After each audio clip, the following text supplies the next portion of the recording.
12월 27일 수요일 아침 묵상 시간입니다.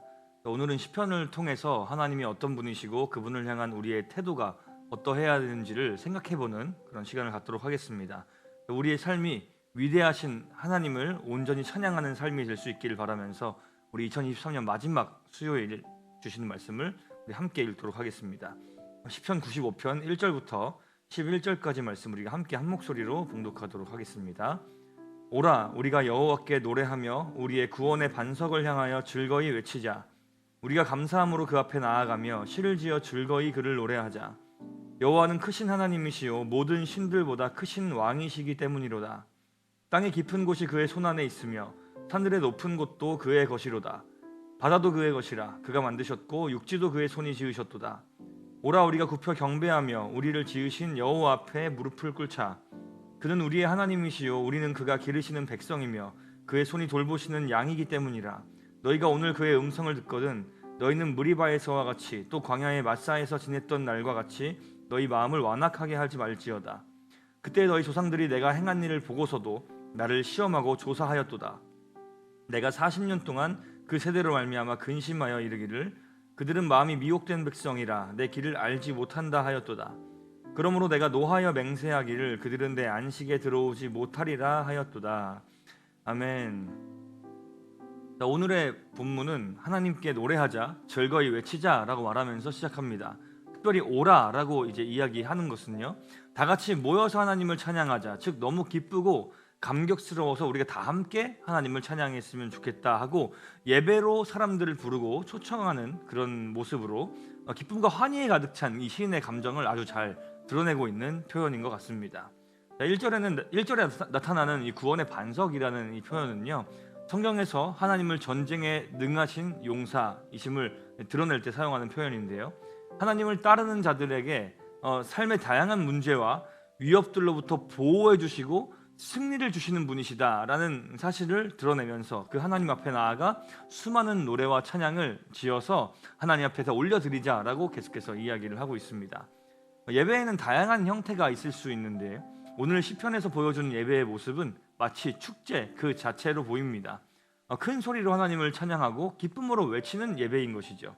우리 교회에서도 하나님의 위대하심을 생각할 때 주체할 수 없는 기쁨과 감격 가운데서 큰 소리로 즐겁게 찬양하는 예배가 자주 드려졌으면 좋겠습니다. 3절부터는 왜 그렇게 하나님을 기뻐하며 찬양해야 하는지에 대한 더 다양한 이유를 소개하고 있는데요, 3절은 여호와가 크신 하나님이시며 모든 신들보다 크신 왕이시기 때문에 하나님을 찬양하기에 마땅하다, 합당하다라고 이야기를 하고 있습니다. 이 세상에서 하나님보다 높은 존재는 없다는 것을, 하나님이 세상 모든 찬양을 받기에 합당하신 유일무이한 궁극의 존재이시라는 것을 선포하고 있는 것이죠. 다음으로는 땅의 깊은 곳, 산의 높은 곳, 즉 모든 세상이 다 주님의 손 안에 있음을 말해주면서 앞서 말한 주님의 왕되심, 그 왕권의 그 지배력과 통치의 범위가 어디까지인가를 설명하고 있습니다. 그분은 땅의 깊은 곳, 산의 높은 곳, 바다와 땅, 상람한상을 만드시고 통치하시는 왕 되신 하나님이시며 그분이 얼마나 위대하신 분인가를 이야기하고 있는데, 여기서 이어지는 이 서술은 우리의 예배를 더욱더 깊은 곳으로 인도하고 있습니다. 이어서 6절을 함께 보았으면 좋겠는데요, 6절 함께 읽어보겠습니다. 오라, 우리가 굽혀 경배하며 우리를 지으신 여호와 앞에 무릎을 꿇자. 하나님의 위대하심을 만끽하고 기뻐하고 즐거워하면서 찬양하는 것, 그것을 넘어서서 하나님이 그렇게 위대하신 분, 우리와는 비교할 수 없을 정도로 거룩한 분이시라는 그 인식 속에서 우리는 기쁨과 동시에 하나님께 굽혀 경배하며 무릎을 꿇고 엎드려 겸손한 자세로 그분을 대해야 한다는 것을 또 이야기하고 있습니다. 우리 하나님은 우리를 고통 가운데서 건지시는, 그래서 우리에게 기쁨을 허락하시는 자비와 구원의 하나님이시며 동시에 우리가 범접할 수 없는 그 존재의 탁월함과 위대함을 보이시는 거룩한 분이시기도 합니다. 이 두 가지 사실이 우리가 예배 가운데 하나님을 대하는 균형을 제공해 주는데요, 기쁨이라는 요소에 치우친 나머지 한없이 가벼워서도 안 되며 위험 앞에 엎드려서 부복한 채로 두려워하는 마음으로만 예배를 드려서도 안 된다는 것을 잘 보여주고 있는 본문이라고 할 수 있습니다. 어노인팅이라고 하는 그 예배 사역팀이 있는데 그 팀이 쓴 곡 중에 주 사랑 앞에 엎드려라는 곡이 있습니다. 그 곡이 하나님을 대하는 두 가지 상반되는 태도를 아주 잘 표현해주고 있는데요. 가사의 내용을 일부분 읽어드리겠습니다. 주 사랑 앞에 엎드려 그 인자심 경배해. 두렵고 친밀한 주님, 내 영혼 떨며 기뻐해. 두렵고 친밀하신 주님, 전혀 다른 심상의 단어들인데 이것이 같이 있죠. 두렵고 친밀한 주님, 내 영혼이 떨면서도, 그 거룩하심과 위대하심 앞에서도 떨면서도 그분을 기뻐한다라는 고백이 같이 동시에 등장하고 있는 것이죠. 그분의 거룩하심과 자비하심이 공존하는 것이 주님을 향한 우리의 신앙적 태도여야 하며 동시에 또 예배의 태도여야 한다는 것이죠. 7절에서는 그 하나님과 우리와의 관계를 또 서술하는데요. 한 번 더 7절 읽어보겠습니다. 그는 우리의 하나님이시요 우리는 그가 기르시는 백성이며 그의 손이 돌보시는 양이기 때문이라. 자, 이 서술은 우리로 하여금 우리를 더 큰 기쁨과 만족으로 인도합니다. 앞서 말한 세상을 창조하신 하나님, 만물의 주인이 되시는 하나님, 세상 어떤 것보다 크신 하나님, 그 하나님이 우리를 구원하시는 분이신데 그렇게 구원하시는 이유가 무엇입니까? 그가 다름 아닌 우리의 하나님이시며 우리는 또한 그의 백성, 그분의 친히 돌보시는 양이기 때문이라는 것입니다. 그분의 손이 돌본다는 그 표현은 양떼의 주인이 다른 누군가에게, 사꾼에게 그 양 돌보는 일을 맡긴 것이 아니라 그 양의 주인이 직접 그 양을 자신의 손으로 돌본다라는 것을 의미하는 것으로 하나님과 우리와의 관계가 하나님의 사랑 안에서 참으로 친밀하게 형성되어 있다는 것을 묘사하고 있는 부분이라 볼 수 있겠습니다. 자, 이런 고백이 있은 이후에 시편의 기자는 우리를 향해서 주의해야 할 점을 하나 당부하는데요. 우리의 목자가 되시는 하나님의 음성을 우리가 듣거든 과거의 선조들이 했던 것과 같은 실수를 반복하지 말라라고 가르칩니다.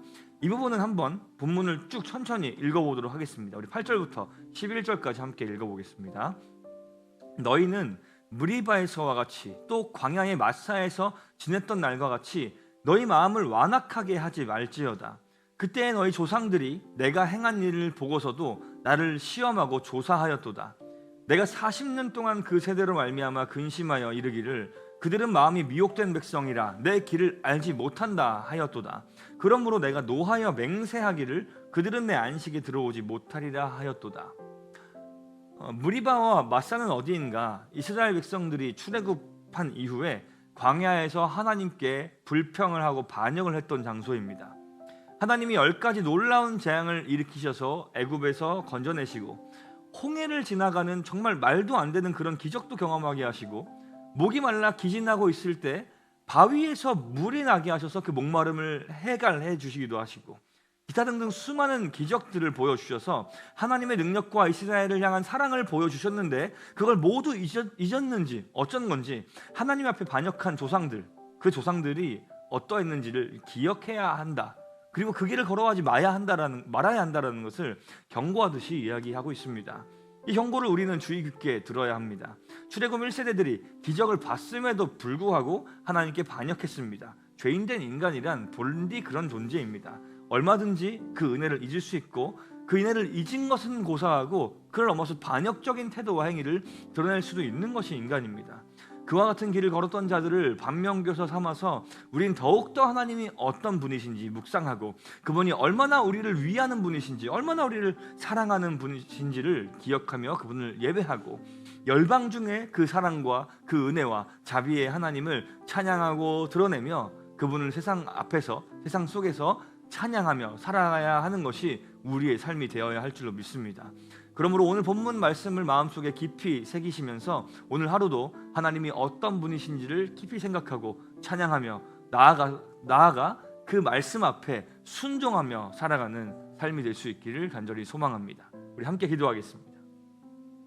살아계신 하나님 아버지, 하나님의 위대하심을 다시 한번 생각해 봅니다. 하나님의 왕되심, 모든 열방과 온 우주의 주권자가 되심을 생각하면서 또 당신께서 우리를 사랑하셔서 친히 돌보시는 목자가 되심을 기억하며 감사합니다. 목자이신 하나님이 우리를 가장 좋은 길로 인도하신다는 그 사실을 기억하면서 항상 기뻐하며 찬양하는 삶이 되게 하시며 그것에서 멈추지 않고 그 인도하심을 따라 순종하며 잘 따라가는 양, 그리고 양떼가 되는 우리 개인, 우리 자신과 함께하는 교회가 될 수 있도록 은혜를 허락하여 주시옵소서. 자비하시고 위대하신 주님의 이름을 찬양합니다. 감사드리며 살아계신 예수 그리스도의 이름으로 기도합니다. 아멘.